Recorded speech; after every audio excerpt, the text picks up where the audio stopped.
Okay, so today we're going to be checking out a text-to-speech theory, The Hidden Past of Kaldor Draigo. And this was requested a good long time ago. We're going to be taking a look at this and hopefully a few others today. Just knock a few off that request list. In any case, here we go.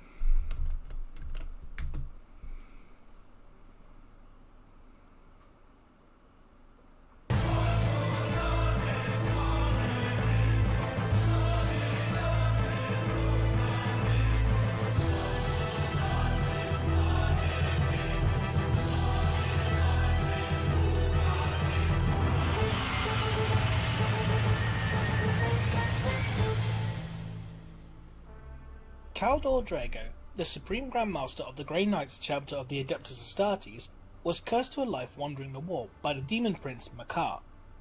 Despite the strength of will that all Grey Knights exhibit, one can only retain their sanity for so long in such a nightmarish place.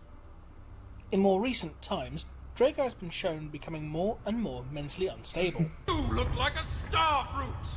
Including suffering hallucinations of tiny men living within his beard, believing that he is in fact a son, and even believing that he is on a quest to provide ham to the forces of the Inquisition. It's hard to believe that the powerful and highly disciplined mind of the Astartes could fall to insanity so quickly, even while marooned within the Immaterium. It's possible that Draigo is in fact suffering from a form of schizophrenia. The symptoms of schizophrenia include hallucinations, delusions, disorganized speech, and disorganized or catatonic behavior, all of which Draigo has been shown to exhibit in one form or another. I must go. My planet needs me.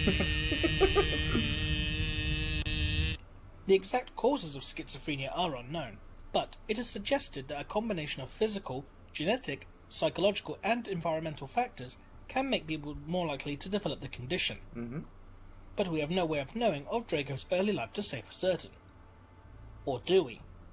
There is a little known child who could quite possibly be Kaldor Draigo before he became an Astartes. A child simply known as Billy. Found alone on a dead world, Billy was discovered and rescued by the Grand Provost Marshal of the Adeptus Arbites himself.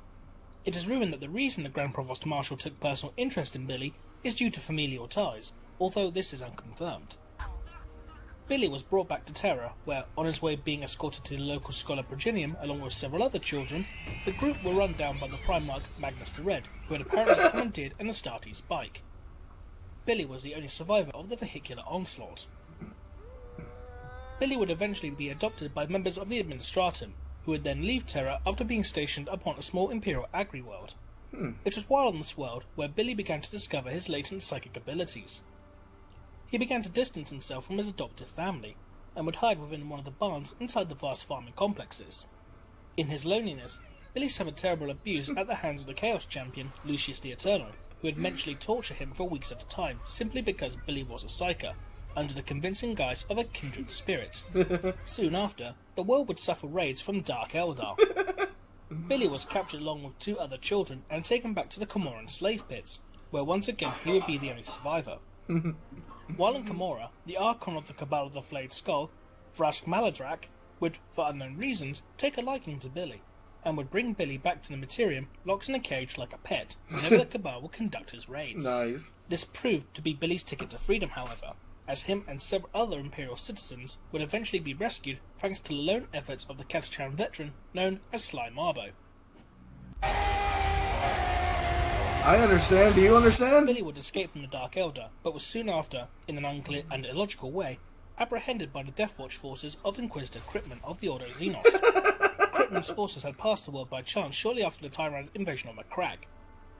Billy's fate from here is officially unknown. However, given his psychic abilities and young age, it would seem likely that Cryptman would hand the young psyker over to the Grey Knights chapter of the Astartes, the militant arm of the Ordo Malleus branch of the Inquisition. After recognising his psychic potential and his obvious love and respect for the Astartes, as evidenced by him always wearing a costume modelled after Space Marine power armour, There we go. Billy would be inducted as a neophyte, have his mind scrubbed, and grow up within the ranks of the Grey Knights. Given all the physical and mental trauma Billy had suffered as a child at the hands of Chaos, Dark Eldar and others, keeping all of these memories repressed would come back to haunt him when he finally grew up as Brother Draigo. Within the war, emotions are heightened and amplified, and because of this, all of Draigo's past would come back like a tidal wave breaking open a dam. This would then trigger the schizophrenic behaviour within Draigo, as his mind would struggle to comprehend such abuse from so long ago. This along makes sense. with the already mentally stressful environment of the warp, causing Kaldor The bad thing this is a better backstory than Lorgar's. Draigo's mind to shatter. That is a lie! Hands do not exist in my reality. But how would this be possible, as both Billy and an adult Draigo are shown to exist within the same time frame? Time has no meaning in the warp. It's important to note that time flows in a completely different way, unlike the way it does within the material realm.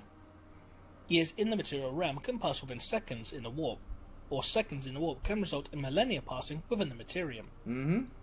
Temporal paradoxes also do not seem to exist, given the evidence of the so-called lost war of Orc war boss Grizzlutz. When Grizzlut's forces made a warp jump, due to the unstable temporal tides of the warp, he returned in the system earlier than when he launched the war itself. Grizzlutz then proceeded to murder his doppelganger to have a spare of his favourite gun. Yep. However, a branch within the Inquisition exists, whose very purpose is to deal with temporal anomalies, the Ordo Chronos. The Inquisitors of the Ordo Chronos study the effects of temporal distortions which could lead to a disruption of the proper time flow due to unintended interventions within the past. Such actions are deemed as interference in the fate of mankind and against the will of the Emperor. Over the course of centuries, the Ordo Chronos expanded their mandate to relate to all forms of temporal phenomena, and include other such events that might be a deliberate attempt to interfere with the flow of time. The members of the Ordo Chronos are also known to vanish for centuries at a time, although no one knows as to why or where. It is speculated that they themselves are travelling back and forth through time to make sure events unfurl as intended. The Ordo was also known to work with the Death Watch on multiple occasions. Could it be that the Ordo Chronos had organised the capture of Billy at the hands of the Death Watch?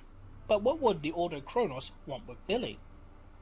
If Who Billy did in knows? fact grow up to become Kaldor Draigo, then perhaps he will play a crucial role in a future event, with the Ordo Chronos making a copy or temporal echo of him, placing him upon the barren dead world within the past, making sure that Billy will be discovered, and another Draigo will rise through the ranks of the Grey Knights as a contingency plan should the original Draigo fall. Thanks for watching. Okay. It seems legit. In any case, that was the hidden past of Kaldor Draigo. Billy. Poor Billy. In any case, I'm going to be checking out some more stuff today, I think. The link is going to be in the description down below, as well as any links that he has. My Patreon is going to be down below as well. Thank you guys, and I'll catch you guys next time.